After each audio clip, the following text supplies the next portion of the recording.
Assalamualaikum warahmatullahi wabarakatuh. Perkenalkan, nama saya Wahyu Ananta Wijaya, akhiran NIM 136. Di sini saya akan menjelaskan perbedaan para pihak dalam hukum acara pidana. Pihak-pihak hukum acara pidana itu ada dua. Ada para pihak dalam kewenangannya dan ada para pihak dalam keadaannya. Untuk para pihak dalam kewenangannya dapat diartikan sebagai tujuan yang ingin dicapai oleh para pihak dalam menggunakan kewenangannya sesuai dengan peran dan tanggung jawab dalam proses hukum pidana.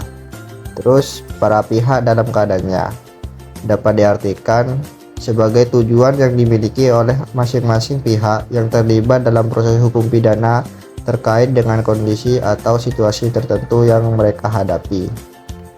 Terus siapa saja sih para pihak dalam kewenangannya maupun dalam keadaannya? Para pihak dalam kewenangannya itu ada 7. Yang pertama ada penyelidik, penyidik, penuntut umum atau jaksa, hakim, penasihat hukum atau advokat, serta petugas lapas. Terus para pihak dalam keadaannya itu ada 4. Yang pertama ada tersangka, ada terdakwa, ada terpidana, serta ada saksi atau saksi ahli. Penyelidik. Penyelidik adalah pejabat polisi negara Republik Indonesia yang diberi wewenang oleh undang-undang untuk melakukan penyelidik sesuai pasal 1/4 KUHP. Penyidik. Penyidik adalah pejabat polisi negara Republik Indonesia atau pejabat pegawai negeri sipil tertentu yang diberi wewenang khusus oleh undang-undang untuk melakukan penyelidikan menurut pasal 1/1 KUHP. Penuntut umum atau jaksa. Penuntut umum adalah pejabat yang diberi wewenang oleh undang-undang ini untuk bertindak sebagai penuntut umum serta melaksanakan putusan pengadilan yang telah memperoleh kekuatan hukum tetap menurut pasal 1/6A KUHP. Jaksa adalah jaksa yang diberi wewenang oleh undang-undang untuk melakukan penuntutan dan melaksanakan penetapan hakim menurut pasal 1/6B KUHP. Hakim adalah pejabat peradilan negara yang diberi wewenang oleh undang-undang untuk mengadili menurut pasal 1 angka 8 Undang-Undang Nomor 8 Tahun 1981 tentang KUHP.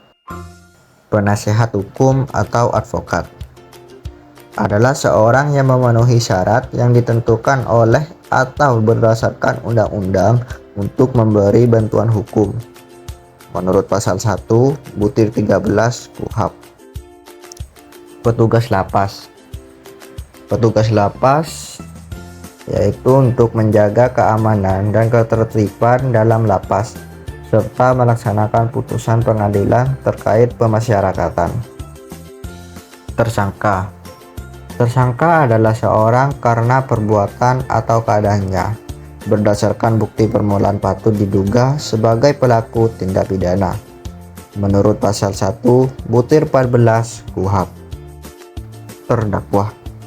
Terdakwa adalah seorang yang dituntut, diperiksa, dan diadili di sidang pengadilan menurut pasal 1/15 KUHP. Terpidana. Terpidana adalah seorang yang dipidana berdasarkan putusan pengadilan yang telah memperoleh kekuatan hukum tetap menurut pasal 1/32 KUHP. Saksi atau saksi ahli. Saksi adalah orang yang dapat memberikan keterangan guna kepentingan penyidikan, penuntutan, dan peradilan tentang suatu perkara pidana yang ia dengar sendiri, ia lihat sendiri, dan ia alami sendiri menurut pasal 1/26 KUHP. Keterangan ahli atau saksi ahli adalah keterangan yang diberikan oleh seorang yang memiliki keahlian khusus tentang hal yang diperlukan untuk membuat terang suatu perkara pidana guna kepentingan pemeriksaan menurut pasal 1/28 KUHP.